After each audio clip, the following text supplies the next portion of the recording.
Commissioner, welcome back. Thank you. It's good to be back. You must be enjoying this job because agriculture is in your DNA. Talk a little bit about a couple of things that you have enjoyed in your job as Commissioner of Agriculture and Consumer Services.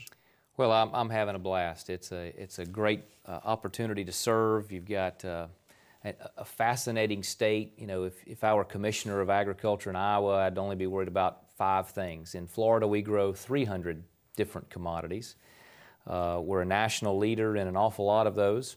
We've got a great team of employees in the department who work hard and serve the public well.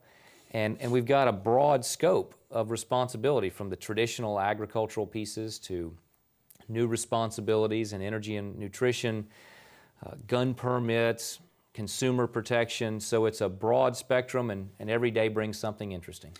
Well, speaking of interesting and somewhat tragic too, Florida has had wildfires raging, and I wish you'd update us on the impact of those wildfires. This has been an extraordinary season for wildfires. It's been very dry conditions, a historic drought that we're going to be a long time recovering from. But beginning in the transition, I was briefed on all the conditions being right for this to be a bad fire season, and it turned out to be true. It has also been the most tragic fire season for the state of Florida, with the loss of 2 forest rangers who were killed in Hamilton County while fighting a fire. At its peak, we were fighting 400 different fires throughout the state, averaging 30 new fires every single day. The entire state basically was in extraordinary fire conditions. Northeast Florida, that Flagler, Volusia, St. John's area tends to be an area that has a lot of wildfire activity. The southwest part of the state, Lee and Collier, tend to be areas that have a lot of fire activity, but this time it was the entire state. And so we're hopeful that we've gotten a little bit of relief with some rains, and that has lowered the drought index and has cut the number of fires in half. But we need that rainy season to get a real foothold and go statewide. We've had pockets of rain in different parts of the state, but we really need it. What we really need is a little depression to just come camp out over the state, help replenish our water supplies, and put these fires out. I ask you about the fires because the Florida Forest Service is in your department, and it had to be painful to lose those forest rangers. But tell us a little bit about what the rangers and what that division within your department, what do they do? It's a terrific team of men and women who, when they're not battling fires, manage over 1 million acres of state forests for public recreation, for hunting, for camping, for disconnecting our kids from iPods and getting them out to the outdoors. They also work with private landowners and other public land management agencies like the DEP and water management districts, and they do what's called prescribed burning, which is where we plan the fire, we cut the fire lines, and we burn those areas so that when you do have drought conditions, there's not as much material, there's not as much fuel for those fires to rage out of control. We're the leader in the nation in the number of acres that we prescribed burn. In fact, last year we burned 2.7 million acres of land, which is good for the trees, it's good for the understory, it's good for the wildlife. It's a real healthy, natural additive to forest and land management. And we're the most progressive agency in the nation in doing that. When you do that on a regular basis, you can avoid the types of catastrophic fires that we saw a number of years ago in Yellowstone and that we've seen this year in Arizona and New Mexico. By burning on a regular basis, you avoid that massive buildup of fuel that when lightning strikes it, just gets out of control and you lose a lot of homes and you run the risk of losing lives. You mentioned lightning. What are the factors causing these wildfires in Florida? Most of them are caused by lightning. And in fact, in the early days of the beginning of the rainy season, you actually have more fires, not less, because in that initial startup, you don't have any moisture in the ground. You're getting just a little bit of rain, but you're getting a lot of lightning. and you know, we may on a stormy day in Florida, we may average 50,000 lightning strikes in one 24-hour period. And most of those are landing in the woods, and a high percentage of them will start fires. Those fires may smolder for a couple of days before they break out and are even noticed. So lightning is the biggest cause.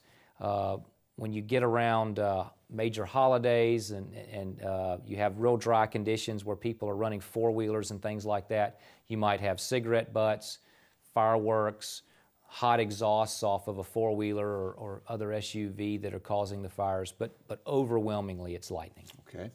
Let's talk about some new responsibilities for your department. The 2011 session saw some legislation passed that added to your responsibilities.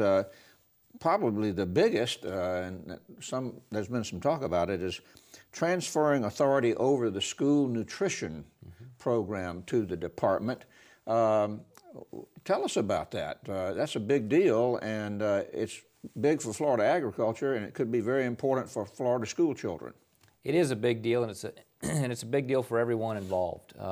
We're so fortunate to live in a state that grows 300 different commodities, and many of those are grown. In fact, most of those come into their peak production during the winter months. And you know, roughly defining those winter months as, say, October to March, those are our school months. And so we have a competitive advantage to get the freshest fruits and vegetables that are grown anywhere in the nation in the winter months into our schools more cheaply and more abundantly than any other school system in America. And that wasn't necessarily the case in the past. In the past, it's been managed by the Department of Education, and we just haven't seen that be a priority. And you know, and I understand that. They've got a lot of competing priorities: improving graduation rates, improving test scores. I mean, you know, the food service piece of the Department of Education, you know, it's not really going to crack the top 5. And I understand that. There's really there's no one to blame there. But what we're saying is we can partner with the Department of Education and manage that food service program that's going to provide a more nutritious meal to the kids. It's going to leverage our natural advantages and partner up farmers, a lot of small farmers, with schools and school districts to improve their markets. And over the long term, by teaching these kids healthier eating habits, we can begin to adjust that cost curve of the amount of money that we spend on health care for things related to obesity. The bulk of our healthcare dollars are spent managing obesity-related illnesses. And so if we can get these kids developing better eating habits early on, everybody wins. And that's what we look forward to doing starting January 1. So you will be involved through the department actually in re-educating children and possibly their parents about what to eat. Well, we will. And it's not a... you know, this is one of those things that, you know, you don't, anybody that raise kids, you know, you don't shove it down their throat. But if you have, you know, kindergartners and first graders and elementary school students, and they have a choice between fresh Florida strawberries, fresh Florida blueberries, fresh Florida tropical fruits, and they get to choose which one they're selecting, there's no bad choices. And they begin to expand the things that they're willing to try. They improve their eating habits, they improve their diet. We get away from this notion of counting ketchup as a vegetable, and we're putting sweet corn and peppers and green beans and all the things that are grown in Florida, fresh citrus, into that school system, and undoubtedly they're going to go home and say, boy, I really liked what I had in school today. Can we get some more of that? And it becomes a positive peer pressure. Another big shift of responsibility is the State Energy Office was placed under the supervision and jurisdiction of the Department of Agriculture and Consumer Services. What was the rationale for shifting that office to your department? You know, that's a great question, and the Department of Agriculture and Consumer Services has, for a number of years now, managed an energy portfolio that was fairly narrow. It was related to what's called biomass, and that's energy that's developed from natural material. So it might be the byproduct of the timber industry in North Florida. It might be using the entire tree to produce energy, or pellets that are used for home heating. In fact, we've got plants that do that, that export their pellets to Europe for home heating fuels. Or it might be new crops that are grown specifically to be converted into energy, either electricity or even a form of ethanol. And what Florida brings to that discussion is an ability to grow materials, because we have a year-round growing season in Central and South Florida, to grow materials that are not food products. We're not talking about corn. We're not talking about something that competes with the food basket and drives up the price of groceries. We can grow products that can be converted to energy that help us become more secure as a nation, more energy secure, create new bottom line opportunities for landowners, so that if traditional crops are down in value or are no longer viable, they've got another option. And it creates jobs in rural Florida, and it creates jobs in our ports. And so this is a tremendous emerging economic development opportunity for Florida. There's a lot of experimentation going on right now. There are hundreds of different commodities being tinkered with.